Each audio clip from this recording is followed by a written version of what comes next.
Oro, Plata, Mata. Mga tauhang hindi mo malilimutan. Ang pelikulang patuloy na bumabagabag sa Pilipinas. Sa kasaysayan ng pelikulang Pilipino, iilan lamang ang tunay na maituturing na obra maestra. At isa na rito ang Oro, Plata, Mata. Ipinalabas noong 1982 sa direksyon ni Peke Galiaga. Ang pelikulang ito ay tumatak sa puso ng mga manonood dahil sa matapang nitong pagsilip sa epekto ng digmaan sa mga pamilyang galing sa alta sosyedad ng Negros. Sa bawat eksena, ramdam ang pagguho ng karangyaan at pagbangon ng kalupitan. Mula sa gintong kislap ng yaman hanggang sa maruming usok ng gera. Hindi lang ito kwento ng dalawang pamilya. Isa itong salamin sa lipunan kung paano ang kagandahan, dangal, at kapangyarihan ay unti-unting nawawala kapag ang tao ay inilagay sa gitna ng takot, kagutuman at pagkawasak. Mahigit 40 taon na ang lumipas, ngunit patuloy pa rin binabalikan ng mga Pilipino ang pelikulang ito bilang isa sa pinakamagandang likha ng ating sining. Ngayon, balikan natin ang mga tauhang nagbigay buhay sa Oro, Plata, Mata. Ang mga artista, ang kanilang mga karakter, at kung nasaan na sila ngayon. Trinidad, Trining Ojeda, Cherry Hill. Si Trining, ang matalim, mayabang, ngunit kaakit-akit na babae na nagpakita kung gaano kadaling mabasag ang karangyaan sa harap ng panganib. Si Cherry Hill ay mula sa isang tanyag na angkan ng showbiz at naging isa sa pinakakilalang kontrabida ng pelikulang Pilipino. Ang malamig niyang kilos at matapang na presensya ang nagbigay tatak sa karakter. Pumanaw siya noong Agosto 2022, ngunit mananatili si Trining bilang isa sa mga pinakatampok na papel sa kasaysayan ng pelikula. Margarita Maggie Ojeda, Sandy Andolong. Si Maggie ay ang dalagang marangal ngunit marupok. Nakalaunan ay natutong tumatag sa harap ng kaguluhan. Sa pagganap ni Sandy Andolong, na nagsimula bilang leading lady ng dekada 80, nakita natin ang unti-unting paglago ng isang babae mula sa inosente tungo sa matatag. Hanggang ngayon, aktibo pa rin siya sa telebisyon at pelikula bilang isa sa mga iginagalang na veterana.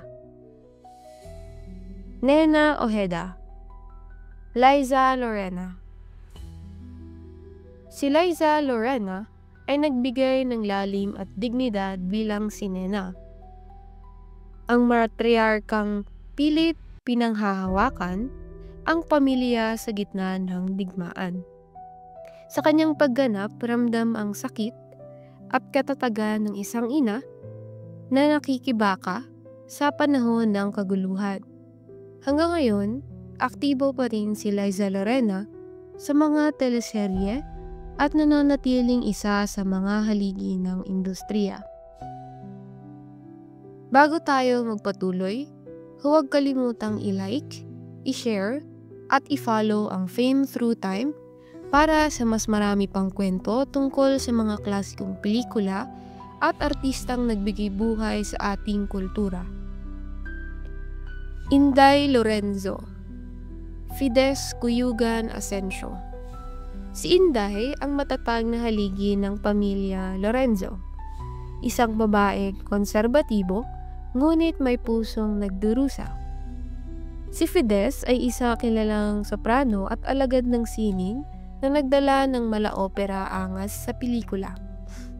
Ang kanyang karakter ay simbolo ng dignidad na unti-unting natitinag ng digmaan. Si Fides Cuyugan Asensio ay ginagalang pa rin sa larangan ng musika at teatro sa bansa. Miguelito Miguel Lorenzo. Joel Torre. Si Miguel ay ang batang unti-unting binabago ng karahasan. Mula sa inosente, siya ay naging simbolo ng pagkasira ng kabataan dahil sa digmaan. Si Joel Torre, na dito nagsimulang makilala, ay ngayon isa sa pinakamarurunong at hinahangaang aktor sa bansa. Patuloy na nagbibigay ng lalim sa bawat papel na kanyang ginagampanan. Don Claudio Ojeda. Manny Ojeda. Siya ang ama ng pamilyang Ojeda, isang patriarkang kumakatawan sa lumang lipunang marangal, ngunit mahina sa panahon ng pagbabago. Sa pagganap ni Manny Ojeda, nakikita natin ang trahedya ng kapangyarihang unti-unting nauubos. Si Manny Ojeda ay patuloy na kinikilala bilang isa sa mga veteranong aktor ng kanyang panahon. Joe Russell. Mitch Valdez. Isang dayuhang asawa at kaibigan ng pamilya na nagbigay ng kakaibang kulay sa pelikula. Ang karakter ni Joe ay nagpapakita ng tensyon sa pagitan ng kultura at personal na katapatan sa panahon ng kaguluhan.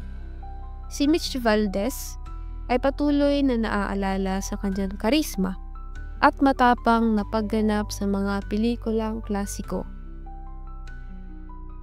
Viring Ravillo. Lorly Villanueva. Si Viring ang biktima ng kalupitan ng digmaan, isang simbolo ng kababaihang nawalan ng dangal at kapayapaan. Ang pagganap ni Lorly Villanueva ay tumatak sa puso ng manonood dahil sa kanyang matindi at makataong interpretasyon. Hermes Mercurio. Ronnie Lazaro. Si Hermes ay ang mandirigmang nasa pagitan ng tama at mali. Siya'y bayani sa ilan, ngunit halimaw sa iba. Sa mahusay na pagganap ni Lorrie Lazaro, nakita natin ang tunay na gulo ng moralidad sa gitna ng giyera. Aktibo pa rin si Ronnie Lazaro sa teatro, pelikula at telebisyon. Minggoy. Jaime Fabregas. Si Minggoy ay pinuno ng mga gerilya, matapang at mapagmasid. Siya ay kumakatawan sa mga Pilipinong lumalaban para sa kalayaan. Hanggang ngayon, si Jaime Fabregas ay aktibo bilang aktor, musikong kilala at personalidad sa telebisyon. Diwata. Cu Ledesma. Sa kakaibang pagganap ni Cu Ledesma bilang diwata, nadagdagan ng mistikong elemento ang pelikula. Siya ang boses ng pamahiin at katarungang hindi kayang ipaliwanag ng tao. Hanggang ngayon, si Cu ay nananatiling reyna ng OPM at isang tunay na icon ng sining. Estrella. Mely Malyari. Si Estrella ang simbolo ng kabataan at inosente na nadungisan ng digmaan. Ang kanyang karakter ay nagpapaalala na sa panahon ng kaguluhan, walang ligtas, bata man o matanda. Tating. Mary Walter. Isang ina-inahan na nagbibigay ng lambing at pag-asa sa gitna ng dilim. Ang kanyang presensya ang nagpapaalala ng lumang kabaitan na unti-unting nawawala. Ang Oro, Plata, Mata ay hindi lamang pelikula. Ito ay isang karanasan, isang salamin ng lipunang Pilipino ng ganda at dilim na may magkasabay na umiiral sa panahon ng digmaan. Bawat tauhan, bawat eksena at patuloy na bumabalik sa alaala ng mga manonood hanggang ngayon. Kung nagustuhan mo ang bidyong ito, huwag kalimutang i-like, i-share at mag-subscribe sa Fame Through Time para sa mas marami pang kwento tungkol sa mga klasikong pelikulang Pilipino at sa mga artistang minsang nagpaluha, nagturo at nagbigay buhay sa ating kultura. Maraming salamat sa panunood at hanggang sa muli dito sa Fame Through Time, kung saan ang mga alaala ay muling binubuhay at ang kasaysayan ay patuloy na sumisigla.